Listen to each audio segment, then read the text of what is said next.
Good morning student. मुझे आशा है कि आप सब बहुत अच्छे होंगे, अपने परिवार के साथ में होंगे और स्वस्थ होंगे, है ना। मैं आशा करती हूँ कि आप लोगों ने पाठ 1 को बहुत अच्छे से पढ़ लिया होगा और प्रश्न उत्तर संदर्भ प्रसंग याद भी कर लिया होगा। ठीक है बच्चों, और आज से हम क्या करेंगे, पाठ 2 को पढ़ना शुरू करेंगे। पाठ 2 है बच्चों, एक टोकरी भर मिट्टी। क्या है बेटा बेटा एक टोकरी भर मिट्टी। और जिसके लेखक कौन है, माधवराव सप्रे जी। कौन है, माधवराव सप्रे जी। ठीक है बच्चों, माधवराव सप्रे जी जो हैं, इनके नाम से रायपुर में, आप लोगों को पता होगा, शायद नहीं पता होगा तो आप अपने मम्मी पापा से पूछ सकते हैं।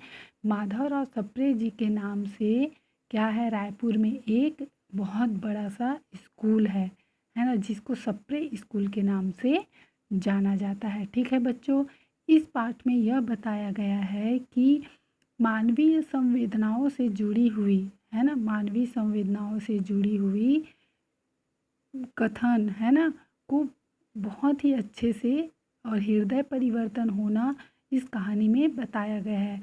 इसका उद्देश्य है कि लोगों का हृदय परिवर्तन कैसे होता है। ठीक है बच्चों, आगे हम इस कहानी में पढ़ेंगे। आपको बता देती हूँ एक चित्र के माध्यम से। देखो, इस चित्र में दिया हुआ है एक जो बूढ़ी औरत है ना, एक जो बूढ़ी औरत है वो क्या कर रही है, मिट्टी उठा रही है। क्या कर रही है, मिट्टी उठा रही है। और जमींदार जो है वो इससे बातें कर रहा है, कुछ बोल रहा है ना। तो ये कहानी जो है, ये स्टोरी जो है, इन्हीं दोनों के ऊपर निर्भर है। ठीक है बच्चों, तो देखिए हम कहानी को पढ़ना शुरू करते हैं। कहानी में क्या लिखा हुआ है, किसी श्रीमान जमींदार के महल के पास एक गरीब अनाथ विधवा की झोपड़ी थी। किसकी झोपड़ी थी, गरीब अनाथ विधवा की झोपड़ी थी। किसके महल के सामने, जमींदार के महल के सामने में। ठीक है बच्चों, जमींदार साहब ने विधवा से बहुते बहुते मतलब होता है बहुत, है ना, कहा कि अपनी झोपड़ी हटा ले, पर वह तो कई ज़माने से वहीं बसी हुई थी, है ना। कौन बसी हुई थी, विधवा, है ना। वो अनाथ विधवा जो थी वो बहुत समय से उसी ज़मीन पर क्या कर रही थी, रह रही थी।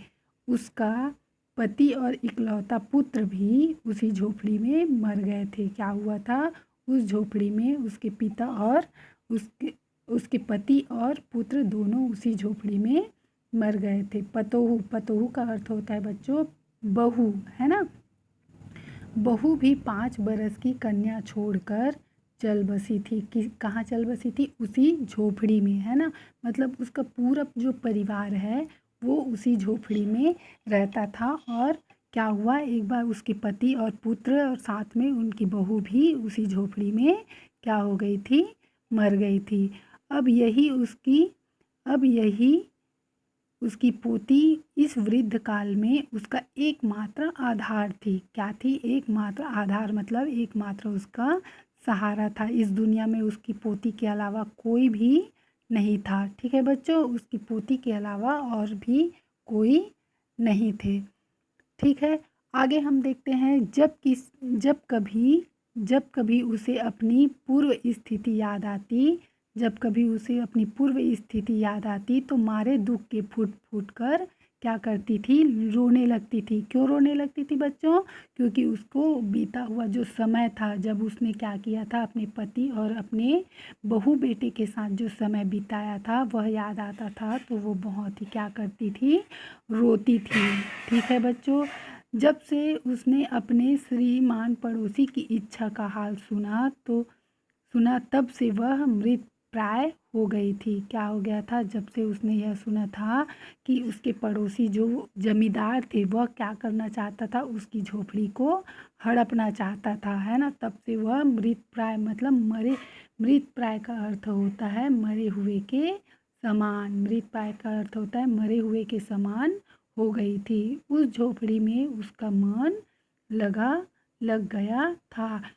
बिना मरे वह वहाँ से निकलना नहीं चाहती थी। श्रीमान के सब प्रयत्न निष्फल हो गए थे, है ना बच्चों। क्या चाहती थी बुढ़िया, कि उस झोपड़ी से जब तक वह मरे नहीं तब तक वहाँ से जाना नहीं चाहती थी। और ये जो जमींदार जो हैं, ये जो जमींदार हैं, है ना, देखो ये जमींदार हैं, वो बहुत सारे प्रयत्न किए इस झोपड़ी को क्या करने के लिए, हथियाने के लिए। और इस झोपड़ी में कौन रहती थी, ये बुढ़िया रहती थी, ठीक है। और यही इस बुढ़िया का पूरा परिवार जो है इसी झोपड़ी में रहता था, ठीक है बच्चों। तो ये जमींदार जी जो हैं वो इस बुढ़िया से फिर से क्या करने आया है, बोलने आया है कि इस झोपड़ी को आप खाली करके चले जाओ। लेकिन बुढ़िया चाहती है कि जब तक मेरी मृत्यु ना हो तब तक मैं इसे छोड़कर नहीं जाऊंगी, ठीक है बच्चों। आप लोगों को चित्र में अच्छे से समझ में आया होगा। आगे हम पढ़ते हैं। आगे लिखा हुआ है कि वे अपनी जमींदारी वाली चाल चलने लगे। बाल की खाल निकलवाने वाले वकीलों की थैली गरम कर उन्होंने अदालत में झोपड़ी पर अपना कब्जा कर लिया, ठीक है बच्चों। अब क्या हुआ, जमींदार जो थे, है ना, जमींदार जो थे उन्होंने क्या किया, वकीलों से, है ना, जब कोर्ट में जाते हैं तो वकील रहते हैं, उन वकीलों से क्या, उन वकीलों को बहुत सारा पैसा देकर, मतलब क्या, घूस देकर, है ना, क्या किया, घूस देकर उस झोपड़ी को क्या कर लिया, जमींदार जो है वो अपने कब्जे में कर लिया। विधवा को वहाँ से निकाल दिया गया, है ना। अब उस झोपड़ी को जमींदार अपने कब्जे में ले लिया और उस जो विधवा और उसकी बेटी थी उसको क्या कर दिए, वहाँ से निकाल दिए। बेचारी अनाथ तो थी ही, पास पड़ोस में कहीं जाकर रहने लगी। क्या की, बुढ़िया पास में ही जाकर कहीं और रहने लगी, ठीक है बच्चों। इतना समझ में आया आपको। अब आगे आगे हम देखते हैं। एक दिन श्रीमान उस झोपड़ी के आसपास टहल रहे थे और लोगों को काम बता रहे थे कि इतने में वह विधवा के हाथ में टोकरी लेकर वहाँ पहुँची, है ना। क्या हुआ कि विधवा जो जमींदार थे, है ना, उस झोपड़ी के आसपास बहुत सारे लोगों को इकट्ठा करके क्या कर रहे थे, काम करवा रहे थे, है ना। जैसे खेत में मजदूरों से काम करवाया जाता है ना, वैसे ही काम करवा रहे थे। तभी क्या हुआ, वो जो बुढ़िया थी, है ना, विधवा थी, वो एक बड़ी सी टोकरी लेकर क्या की, वहाँ आ पहुँची। श्रीमान ने उसको देखते ही अपने नौकरों से कहा, तुम उसे यहाँ से हटा दो, है ना। अब क्या, वो जमींदार क्या चाहता था कि इस बुढ़िया को यहाँ से भगा दो, ये वापस यहाँ पे क्यों आई है। पर क्या हुआ कि वह गिड़गिड़ा कर बोली, महाराज अब तो यह झोपड़ी आपकी है ना। वो क्या बोली, महाराज यह झोपड़ी अब आपकी है, मैं उसे लेने के लिए नहीं आई हूँ, है ना। क्या बोली, मैं उसे लेने के लिए नहीं आई हूँ। किससे बोली बेटा, किससे बोली, जमींदार से बोली, ठीक है। महाराज क्षमा करे तो एक विनती है। अब ये कौन बोला, ये बोली बुढ़िया, है ना। जो बुढ़िया थी वो बोली, महाराज मुझे क्षमा करे तो मैं एक विनती है मेरी, मैं आपसे एक क्या कर रही हूँ, रिक्वेस्ट कर रही हूँ, है ना, आपसे विनती कर रही हूँ। जमींदार साहब ने सिर हिलाने पर उसे कहा, जब से यह झोपड़ी छूटी है तब से मेरी पोती ने खाना पीना छोड़ दिया है। बुढ़िया बोलती है कि जब से हम इस झोपड़ी से गए हैं तब से मेरी जो पोती है छोटी सी, वो उसने खाना पीना छोड़ दिया है। मैंने बहुत कुछ समझाया पर वह नहीं मानती है। किसने समझाया, बुढ़िया ने समझाया कि तुम खा लो। लेकिन क्या हुआ कि वह बच्ची जो है वह मानने के लिए क्या है, तैयार नहीं हो रही है, ठीक है बच्चों। आगे हम देखते हैं। यही यही कहा करती है कि अपने घर चल तब रोटी खाऊंगी, है ना। अब वो अपने घर कौन किसको बोल रही है, अपने घर बोल रही है उस झोपड़ी को।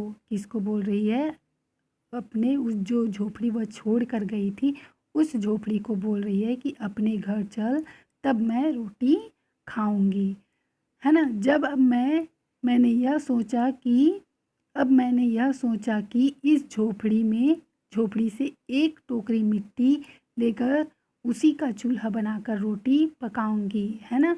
अब बुढ़िया क्या सोची, उसने एक तरकीब सोची है और ये सारी बातें वो किसको बोल रही है, वो जमींदार को बोल रही है ना। जमींदार को बोल रही है कि अब मैंने यह सोचा है कि यहाँ से अगर मैं एक टोकरी मिट्टी ले जाऊंगी और उससे चूल्हा बनाकर रोटी पकाऊंगी तो वह जो उसकी पोती है ना, कौन है, उसकी जो छोटी सी पोती है वह रोटी अवश्य खाएगी। ठीक है बच्चों, कृपा करके आज्ञा दीजिए तो एक टोकरी में मिट्टी ले जाऊं। श्रीमान ने आज्ञा दे दी, है ना। किसने आज्ञा दे दी? जो जमींदार थे उसने आज्ञा दे दी। क्या आज्ञा दी? कि तुम क्या कर सकते हो, एक टोकरी मिट्टी यहाँ से ले जा सकते हो। विधवा झोपड़ी के भीतर गई। वहाँ जाते ही उसने अपनी पुरानी बातें स्मरण हुआ और आंखें से आंसू की धारा बहने लगी, है ना।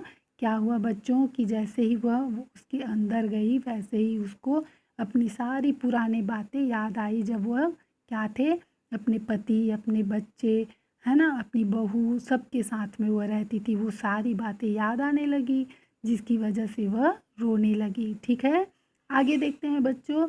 अपने आंतरिक दुखों को किसी तरह संभाल उसने अपनी टोकरी मिट्टी से भर ली और हाथ में उठाकर बाहर ले आई, है ना।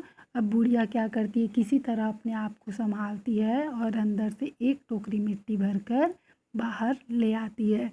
फिर श्रीमान से हाथ जोड़कर विनती करने लगी, महाराज कृपा करके इस टोकरी को हाथ लगा दीजिए जिससे कि मैं इसे अपने सिर पर धर लूँ, है ना। अब बुढ़िया क्या कहती है, किससे कहती है? जमींदार से कहती है। क्यों? क्योंकि जमींदार वहीं पर खड़ा हुआ था। तो वह कहती है कि अगर आप थोड़ा सा हेल्प कर देंगे, थोड़ी सी मेरी मदद कर देंगे इस टोकरी को उठाने के लिए, तो मैं इसको सिर में रख कर ले जाऊंगी, है ना। जमींदार साहब पहले तो गुस्सा हुए, है ना, क्योंकि वो जमींदार थे और वो नहीं चाहते थे कि मैं टोकरी उठाऊं, है ना। फिर जब वह बार बार हाथ जोड़ने लगी और पैरों में गिरने लगी तो उसने क्या किया, उसके मन में कुछ दया आ गई, है ना, कुछ दया आ गई। किसी नौकर से न कहकर आप ही स्वयं टोकरी उठाने आगे बढ़े, है ना। अब जमींदार क्या किया, किसी और से न कहकर उस टोकरी को खुद ही उठाने के लिए आगे बढ़ा। जैसे ही ज्यों ही टोकरी को हाथ लगाकर ऊपर उठाने लगे, त्यों ही देखा कि यह काम उसकी शक्ति से बाहर है। क्या हुआ कि जैसे ही वो टोकरी को हाथ लगाए वैसे ही उस टोकरी को वो उठा नहीं पाए। क्यों? क्योंकि वह मिट्टी से भरा हुआ टोकरी बहुत भारी था, है ना। तो वह उसकी शक्ति से बाहर था, मतलब वो उसके पास उतना ताकत नहीं था कि वह टोकरी को उठा पाए। ठीक है बच्चों, फिर तो उन्होंने अपनी सब ताकत लगाकर टोकरी को उठाना चाहा, है ना। पूरी ताकत के साथ जमींदार जो है वो टोकरी को उठाना चाहते थे, पर जिस स्थान पर टोकरी रखी थी उस स्थान से वह एक हाथ भी ऊंची न उठी, है ना। क्या हुआ, वह टोकरी थोड़ी सी भी नहीं उठी, है ना। उसने अपनी पूरी ताकत लगा दी। किसने? जमींदार ने उस टोकरी को उठाने के लिए पूरी ताकत लगाई, फिर भी क्या हुआ, उसने उस टोकरी को उठा नहीं पाया। वह लज्जित होकर कहने लगा, यह टोकरी हमसे नहीं उठाई जाएगी, है ना। फिर जमींदार क्या बोलने लगा कि यह टोकरी अब हमसे नहीं उठाई जाएगी। ठीक है बच्चों, इतना आप लोगों को समझ में आया?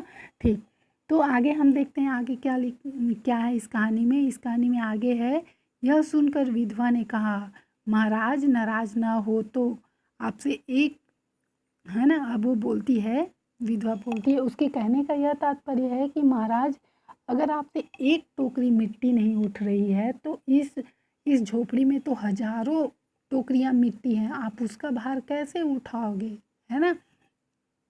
देखो यहाँ पे लिखा हुआ है, आपसे एक टोकरी भर मिट्टी नहीं उठाई जाती और इस झोपड़ी में तो हजारों टोकरियां मिट्टी पड़ी है, उसका भार आप जन्म भर कैसे उठा पाओगे। आप इस बात पर विचार कीजिए। ये कौन बोला बेटा? ये विधवा जो बुढ़िया थी उसने बोला। किसको बोला? जमींदार को बोला। ठीक है बच्चों, तो आगे देखिए, आगे लिखा है, जमींदार साहब धन मद में गर्वित हो अपना कर्तव्य भूल गए थे। धन मन में गर्वित मतलब क्या होता है? वो अपनी दौलत, जो दौलत शोहरत था ना, उस पर उसको बहुत ज़्यादा गर्व था। उसके पास जो पैसा था, धन था, उसको बहुत गर्व था। इसी वजह से वह अपना कर्तव्य क्या हो चुके थे? भूल चुके थे, है ना। पर विधवा के कहे वचन सुनते ही उसकी आंखें खुल गई, है ना। विधवा ने जो बात कही यहाँ पे कही ना, जैसे जन्म भर कैसे उठा पाओगे उसका भार, तो वही बात सुनकर क्या हुआ, उसकी किसकी आंखें खुल गई, जमींदार की आंखें खुल गई। कृत कर्म का पश्चाताप कर उन्होंने विधवा से क्षमा मांगी और झोपड़ी वापस कर दी। किसको झोपड़ी वापस कर दी बच्चों, विधवा औरत को। उसके बाद उसकी झोपड़ी पूरा वापस कर दी। ठीक है बच्चों, इतना आप लोगों को समझ में आया होगा, है ना। तो आगे आप लोगों को ये मैंने चित्र के अनुसार आपको सब सारी बातें समझा दी है। तो आशा करती हूँ कि आपको ये सारी कहानी जो है, ये जो कहानी है वो आप लोगों को समझ में आ गया होगा। आगे हम कल देखेंगे ये जो पाठ से लिया गया है अभ्यास, है ना, पाठ से लिया गया प्रश्न उत्तर है ना, उसको मैं आप लोगों को जितने भी प्रश्न उत्तर है वो सारे मैं आपको कल लिखवाऊंगी। ठीक है बच्चों, और मैं आशा करती हूँ कि आप और अच्छे से इसको समझने की कोशिश करेंगे। So thank you very much.